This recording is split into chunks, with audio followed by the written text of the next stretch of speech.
Xin chào quý vị, chào mừng quay trở lại kênh Trí tuệ Phật học. Đây là series Tang Thư Sinh Tứ Tập 1. Lời giới thiệu và quan niệm sai lầm về cái chết. Có những cuốn sách được viết để giúp con người sống tốt hơn. Có những cuốn sách được viết để giúp con người thành công hơn. Nhưng rất hiếm có cuốn sách nào lại được viết để giúp con người hiểu điều gì xảy ra khi cuộc sống mà họ đang biết đi đến hồi kết. Từ thư Tây Tạng là một cuốn sách như vậy. Trong nhiều thế kỷ, đây là một trong những tác phẩm bí truyền và quan trọng nhất của Tây Tạng, được sử dụng như một sư hướng dẫn dành cho người đang bước qua ranh giới giữa sự sống và cái chết. Được viết bởi Guru Rinpoche theo bản dịch của dịch giả Nguyên Phong. Điều thú vị là cuốn sách này không chỉ dành cho người sắp chết, nó còn dành cho những người đang sống. Bởi suy cho cùng, nỗi sợ lớn nhất của con người không phải là cái chết, mà là sự không biết. Không biết mình là ai, không biết mình từ đâu đến. Không biết điều gì đang chờ đợi phía trước, và đặc biệt là không biết điều gì xảy ra khi hơi thở cuối cùng chấm dứt. Ngài mở đầu bằng một điều rất đối thường. Không phải triết học, không phải thần học, không phải những cảnh giới huyền bí, mà là nỗi đau. Nỗi đau của một người vừa mất đi người thân yêu nhất của mình. Có lẽ bởi Ngài hiểu rằng hầu hết chúng ta chỉ bắt đầu suy nghĩ nghiêm túc về cái chết khi một cuộc chia ly xảy đến.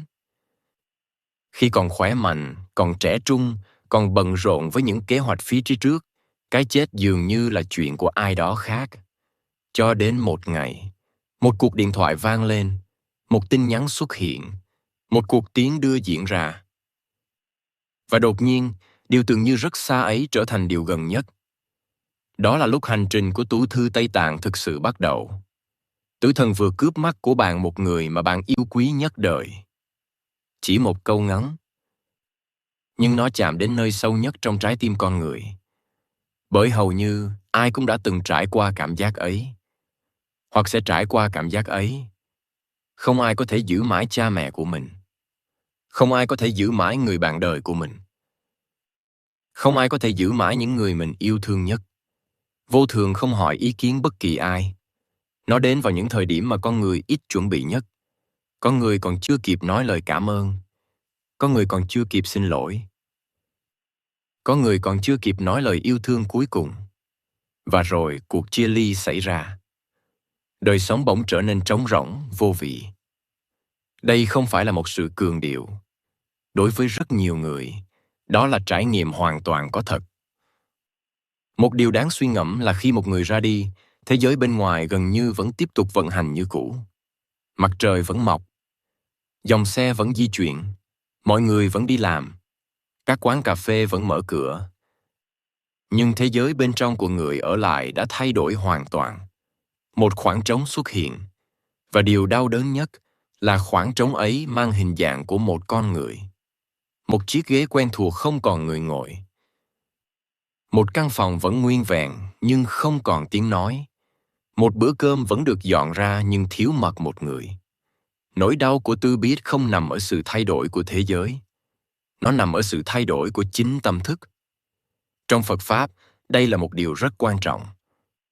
Con người thường nghĩ rằng mình đau khổ vì sự kiện xảy ra bên ngoài. Nhưng thực tế, đau khổ luôn xuất hiện bên trong tâm. Cùng một biến cố. Có người suy sụp nhiều năm.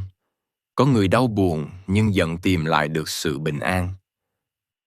Sự khác biệt không nằm ở biến cố, mà nằm ở cách tâm thức tiếp nhận biến cố đó. Chính vì vậy, trước khi nói đến người đã khuất, Ngài lại bắt đầu bằng người còn sống. Trước khi nói về cái chết, Ngài nói về đau khổ. Bởi nếu không hiểu được đau khổ, con người sẽ không thể hiểu được điều gì đang thực sự xảy ra. Có lẽ bạn còn đang băn khoăn, không biết người bạn thương yêu đang lâm vào tình trạng nào. Đây mới là nơi nỗi đau trở nên sâu sắc nhất. Nếu người thân chỉ đi xa, người ở lại vẫn có thể gọi điện, vẫn có thể nhận được tin tức, vẫn có thể hy vọng một ngày gặp lại. Nhưng cái chết dường như lấy đi tất cả những điều đó. Không ai biết, không ai nhìn thấy. Không ai có thể xác nhận điều gì. Chính sự không biết này đã tạo nên một vực thẳm trong tâm thức con người. Phật Pháp gọi đó là vô minh. Nhiều người nghĩ vô minh là thiếu kiến thức. Nhưng không phải. Vô minh là không thấy được bản chất thật của sự việc. Một người bước đi trong đêm tối sẽ sợ hãi nhiều hơn người bước đi giữa ban ngày. Không phải vì con đường thay đổi, mà vì họ không nhìn thấy. Điều tương tự cũng đang diễn ra với cái chết. Con người không sợ cái chết vì họ biết quá nhiều. Con người sợ cái chết vì họ biết quá ít. Đó là lý do vì sao những câu hỏi như: người ấy đang ở đâu? Người ấy có còn tồn tại không? Người ấy có đang bình an không? Đã xuất hiện trong tâm trí nhân loại suốt hàng ngàn năm qua. Và cũng chính từ những câu hỏi ấy mà tứ thư Tây Tạng được viết ra. Không phải để tạo thêm niềm tin, mà để mở ra một hướng nhìn khác về điều mà con người từ lâu vẫn xem là bí ẩn nhất. Sau khi nhìn thẳng vào nỗi đau của người ở lại, Ngài đưa ra một nhận định khiến nhiều người phải dừng lại suy nghĩ. Nhưng bạn hỏi, sự buồn rầu đau khổ của bạn đang được xây dựng trên một hiểu lầm. Thưa vâng, một hiểu lầm tai hại. Thoạt nghe, câu nói này có thể tạo ra sự phản kháng. Bởi nếu một người vừa mất đi người thân yêu nhất, điều cuối cùng họ muốn nghe có lẽ là việc nỗi đau của mình được xây dựng trên một hiểu lầm. Nỗi đau đó là thật. Những giọt nước mắt đó là thật. Sự trống trải đó là thật. Vậy hiểu lầm ở đâu? Muốn hiểu điều Ngài đang nói, trước hết cần hiểu rằng Ngài không phủ nhận nỗi đau. Ngài không bảo người ta đừng buồn. Không bảo người ta phải mạnh mẽ, cũng không bảo người ta phải lập tức buông bỏ. Điều Ngài đặt câu hỏi không phải là cảm xúc. Điều Ngài đặt câu hỏi là nhận thức. Nói cách khác, Ngài không hỏi: tại sao ban đau khổ? Ngài hỏi: điều gì đang tạo ra đau khổ? Hai câu hỏi ấy hoàn toàn khác nhau. Bởi trong Phật Pháp, mọi hiện tượng đều có nguyên nhân. Khổ đau cũng vậy. Không có đau khổ nào tự nhiên xuất hiện. Nếu có khổ đau, chắc chắn có một nguyên nhân đang vận hành phía sau. Và theo Ngài, nguyên nhân ấy không nằm ở người đã chết, mà nằm ở cách người còn sống đang hiểu về cái chết. Đó là một nhận định vô cùng sâu sắc. Bởi từ trước đến nay, đa số con người đều tin rằng đau khổ xuất hiện vì mất mát. Nhưng Phật Pháp lại nhìn xa hơn một bước. Nếu mất mát là nguyên nhân duy nhất tạo ra đau khổ, tại sao có những người sau một thời gian lại tìm được sự bình an, trong khi có những người mang nỗi đau ấy suốt hàng chục năm? Nếu cái chết là nguyên nhân tuyệt đối của đau khổ, tại sao cùng một sự kiện lại tạo ra những phản ứng hoàn toàn khác nhau nơi những con người khác nhau? Rõ ràng phải có một yếu tố khác đang tham gia vào quá trình đó. Yếu tố ấy chính là nhận thức. Hay nói theo ngôn ngữ của Phật Pháp, đó là kiến giải của tâm thức về thực tại. Ngài viết, nỗi đau khổ của bạn chỉ là một ảo giác rất lớn do sự thiếu hiểu biết về những định luật thiên nhiên. Từ ảo giác dễ khiến người đọc hiểu lầm. Bởi nhiều người nghe đến chữ ảo giác liền nghĩ rằng Ngài đang phủ nhận sự thật của đau khổ. Nhưng không phải vậy. Ngài không nói đau khổ là giả. Ngài đang nói rằng nguyên nhân mà chúng ta gán cho đau khổ có thể không hoàn toàn đúng. Ví dụ, một đứa trẻ đứng trên bãi biển nhìn thấy mặt trời lặn. Nó bật khóc vì nghĩ rằng mặt trời đã chết. Nỗi buồn của nó là thật, nhưng nguyên nhân của nỗi buồn ấy lại dựa trên một nhận thức sai lầm. Mặt trời không chết, mặt trời không biến mất. Nó chỉ khuất khỏi tầm nhìn của đứa trẻ. Nếu đứa trẻ hiểu được điều đó, cảm xúc của nó sẽ thay đổi. Điều đáng chú ý là thực tại không thay đổi. Thứ thay đổi là nhận thức. Ngài đang dẫn người đọc đến một khả năng tương tự. Liệu có phải cái chết cũng giống như vậy? Liệu có phải điều con người gọi là mất đi hoàn toàn chỉ là một sự biến mất khỏi tầm nhìn của giác quan? Liệu có phải đau khổ của chúng ta được tạo ra bởi kết luận rằng mọi thứ đã chấm hết? Nếu kết luận ấy sai thì sao? Đó chính là cánh cửa đầu tiên mà Ngài muốn người đọc mở ra. Điều thú vị là Ngài không với yêu cầu người đọc tin vào điều gì. Ngài chỉ yêu cầu họ quan sát xem niềm tin của mình về cái chết thực sự đến từ đâu. Có bao nhiêu người thực sự biết chết là gì? Có bao nhiêu người từng trực tiếp trải nghiệm toàn bộ tiến trình sau cái chết? Có lẽ không ai. Thế nhưng phần lớn mọi người lại rất chắc chắn về kết luận của mình. Người thì tin rằng chết là hết, người thì tin vào thiên đường, người thì tin vào địa ngục, người thì tin vào một trạng thái vĩnh hằng nào đó. Nhưng nếu thành thật nhìn lại, phần lớn những điều ấy đều là niềm tin được tiếp nhận từ bên ngoài. Từ gia đình, từ xã hội, từ văn hóa, từ tôn giáo, ít khi là kết quả của sự quán chiếu sâu sắc nơi chính mình. Đây chính là điều mà Đức Phật gọi là vô minh. Không phải không có câu trả lời, mà là chưa thấy rõ bản chất của vấn đề. Người phương Đông, nhất là người Tây Tạng, đã nghiên cứu về nó qua nhiều thế kỷ. Câu nói này hé lộ mục đích thật sự của cuốn sách. Ngài không muốn người đọc tin. Ngài muốn người đọc khảo sát. Trong suốt lịch sử nhân loại, gần như mọi nền văn minh đều nghiên cứu về cái chết. Nhưng có một điểm rất đặc biệt trong truyền thống Tây Tạng. Họ không xem cái chết là sự thất bại của đời sống.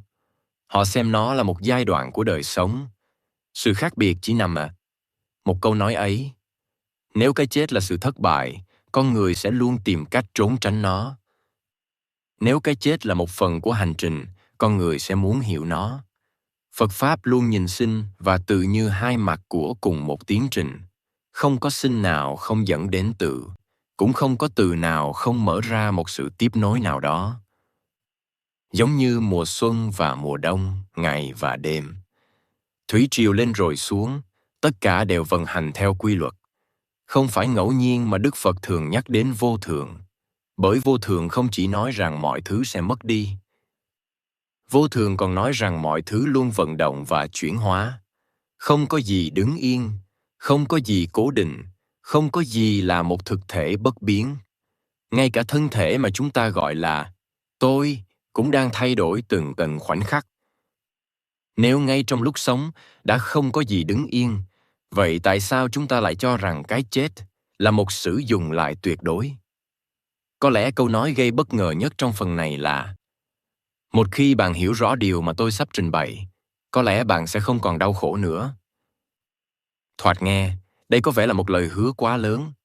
Làm sao hiểu biết có thể xóa bỏ đau khổ?